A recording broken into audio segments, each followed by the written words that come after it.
So today we're going to be talking about 3 ways to get rid of your anxiety starting today. Now, like all tools when it comes to anxiety, be patient with it. It takes time. You have to master the tools that are given to you, whether it be from me or a book or a course, coaching, therapy, any of those things. Give it time. We have to get our subconscious to get on board. That can take time. Start thinking in terms of months instead of days or weeks, all right? But I'm going to give you a 3-step process that can start helping you today whenever it comes down to anxiety symptoms, acute or chronic symptoms, issues with anxious thoughts, right? Intrusive thoughts, irrational thoughts, catastrophizing, that kind of deal. And of course, even panic attacks. I mean, panic attacks are the Mac Daddy of them all because we got crazy irrational thoughts, intrusive thoughts, and all the symptoms bombarding us. We feel like we're dying, but you can still, if you can get your foot in the door quickly, you know what I mean? This process can help out with panic too. The key is how fast are you going to do it? So consistency, stick with this for a long time. So the first thing is about changing our response. We want our response to be positive, or we want to be on the offensive whenever we have anxiety symptoms. So an example of being on the offensive instead of the defensive, we don't want to be running away from anxiety, right? So picture it like that. We don't want to be running away. We don't want to be avoiding. We don't want to be asking our symptoms, please, please, please, go away, not right now. This is not a good time. I mean, it's never a good time, right? Just hurry up and let me get home. Just wait till I get home and then you can give me whatever you want, or I'm at a wedding right now, or I got this trip coming up, please. Guys, anxiety is going to do the opposite of what you want it to do. If you ask it to go away, if you beg it to leave you alone, that is fuel on an anxiety fire. That's gasoline pretty much. It will intensify, and I'm sure many of you guys have noticed when you do that, your symptoms get worse, right? The tension is worse, the chest pain gets worse, the headaches, the panic, everything. You are basically rooting on your anxiety unintentionally. You're not trying to do that, but ironically you are. By pleading with it to go away, you might as well be saying, get worse, get worse, get worse. So remember that anxiety is going to do the opposite of what you want it to do. So changing your response to an offensive response, being on offense instead of defense, would be leaning into your anxiety, accepting it, embracing it. I know that's uncomfortable, but you have to be uncomfortable to grow. That's how this whole thing works. And it's okay to have some fear. The fear will go down as time goes on and you do this more often because your confidence is going to go up. Because what I'm asking for you to show is bravery and courage. You know, with your responses, your behaviors, your response time. We're going to get into those things in a second. But I'm asking for bravery and courage with your responses. So lean into it, accept it, let it be there, view it as energy coming in and going out. Let go of control, let things be. Don't avoid, don't ask it to stop. Now, if you want extra credit, start doing what I started to do. And I actually asked my symptoms to intensify. That really shows bravery. Your subconscious is looking at you just kind of weirded out. It's like, what? Get worse? Get crazy? You know, your anxiety is like, what do you mean intensify? Kill you? Because, I mean, there would be times where I was like, give me that heart attack. Give me that stroke, right? Give me the aneurysm or whatever. Just make me faint. Make me, because I was always scared I was going to faint or pass out or have a seizure or have a heart attack or something. Any medical emergency. So I started to ask those things to come to fruition. Just do it. And part of the reason I was able to get to this point was because I had a lot of frustration I had been building for quite some time.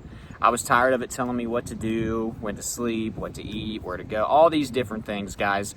And you start to get frustrated. Now, if you can harness that frustration and, you know, turn it into challenging your symptoms to get your bravery and courage levels up, to then increase your confidence and then to lower the fear, things will start to work out for you. Your anxiety, basically what you're doing is you're confusing your anxiety. It's no longer effective. The anxiety is effective if you are constantly feeding it and fueling it with fear, right? It's not as effective if you're brave and courageous and you're saying, hey, there's nothing wrong. So another example of responding the right way would be giving context of safety. Why am I okay? Why are things good? You know, why am I safe? Why am I healthy? Why is this not a heart attack? Why am I going to get home safely? Don't just say like, I'm good. We're going to be okay. Why? Give context. Why are things going to be good? Why are things going to be okay? Why? And I'm sorry, we got a lot of wind today, so I'm sorry if it's messing with the audio or the camera's shaking a little bit. But give context. Your subconscious wants it. If you can tell it why it's safe and do that consistently, it'll start to trust you and believe you. So it'd be great to lean into the symptoms, accept them, stop asking them to go away, then give context of safety as to why things are safe and why your fears are not true and why they're probably not going to come to fruition. I'm not going to spend a lot of time because I don't know exactly what your fear is. But for an example with health anxiety, give examples. I've been to the doctor X amount of times. I've always thought this was going to happen, but it never happens. And write all this stuff down. Have it in the notes on your phone so you can bring this up. The next thing, guys, it's kind of combined with the first one, is get your response time. I can't talk today, guys. Get your response time down to just a few seconds. Like 1 to 3 seconds is a good rule for me. Don't wait 2 or 3 minutes to respond the right way. Is it better than not responding the right way at all? Yeah, sure. But a minute or two of like letting a panic attack get out of control is like, it seems like hours, like a crazy amount of time. Within a few seconds of having, this crazy rush or this crazy sensation or a bombardment of negative or intrusive or irrational thoughts, let's respond accordingly. Leaning into it, maybe challenging the symptoms, giving context that things are safe, go into gratitude, go into positive affirmations. Maybe for extreme situations, it's getting a cold shower, things that are going to ground you, going for a jog, a run. Those are ways of responding to symptoms as well. I didn't touch on those things. Those are all great as well. Try to save the cold water and the exercise for more of the emergency variety, right? Have it as a routine, of course, but think of it as stress preventative versus like, I have to go do that every single time I feel something. You're going to wear yourself out doing that. I did that for a while. If you're new to anxiety and panic, then I would encourage you to try to do that just so you can see some hope, right? You can see that you can get some relief, or see that you're healthy, or see that your heart's good, or see that it can stop, but after that, try to keep it as like a more stress preventative routine versus like, I got to run 20 times a day. That's not great for you anyways. But we want to respond quickly. We want to get in there and challenge these things, respond accordingly within a few seconds, because think about it like this. If you have a random intrusive thought or whatever, that can turn into 10 intrusive thoughts or negative thoughts or whatever, irrational thoughts, after a couple minutes. I mean, I would go from one thing to another, to another, to another, to another. Now I have all these things I have to combat and sort through versus like, if I would have handled that first thought, within a few seconds, the way that I need to and the way that I already know I need to, it'd be a lot better. Same thing with the symptoms, same thing with a panic attack. Panic attacks are hard because once that adrenaline hits, guys, it's just going to take some time for the body to calm down. But there's a big difference between having a panic attack that lasts 5, 7 minutes, 10 minutes versus some of the big ones that I used to have that could last hours. I mean, you get super sensitized. That's whenever you're not getting sleep. That's whenever you're jolting awake. That's when your mornings suck, your nights suck. It's hard to hold down jobs. It's hard to do anything because you're just constantly in survival mode. Let's try to get these panic attacks down. Let's try to shorten them up, right? And hopefully the frequency of them occurring will start to come down as well. But respond within a few seconds. Okay, a few seconds. And then the next one, we want to back up our responses with our actions or behaviors. Some more homework, guys. Make a list of all your anxiety-related behaviors. What do you do when you're anxious or when you have symptoms or whenever you have panic attacks, right? Do you get up? Do you hurry up and pace, right? Do you run your hands through your hair? Are you wringing out your fingers like I did?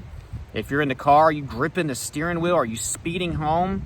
Are you having to chug water every single time? Are you having to call a friend every single time? Are you Googling?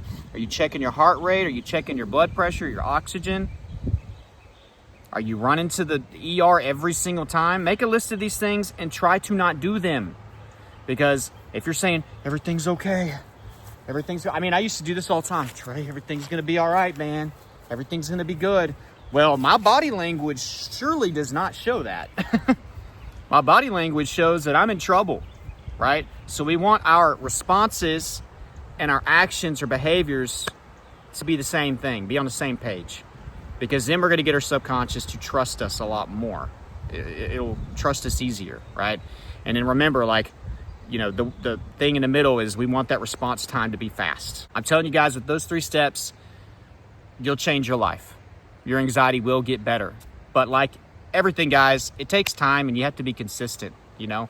Again, think in terms of months instead of days or weeks. You have to show patience. It's going to take time for your subconscious to, you know, get on board with everything. So if you watch this far in the video, go down below and the comment section, I want you to put in all caps, I will be patient and consistent. I will be patient and consistent. If you want more help with your recovery process, if you need more guidance, if you need more steps, check out my course, Elite Anxiety Bootcamp, down below in the description in the first pinned comment. It's helping a lot of people out. It's a great program, affordable program. Okay, that's also something that's amazing about it. It's very, very affordable, and you get it for life once you get into it. So take advantage of that if you haven't. If you want to get on a phone call with me and do coaching and you want me to help you with your individual situation, I would love to do that. Send me an email. Down below is the email address, cullintreyjones@yahoo.com. I'll send my info to you, and we'll see if we're a good match. And aside from that, guys, like this video if you got value, subscribe if you're new, and until next time, keep fighting.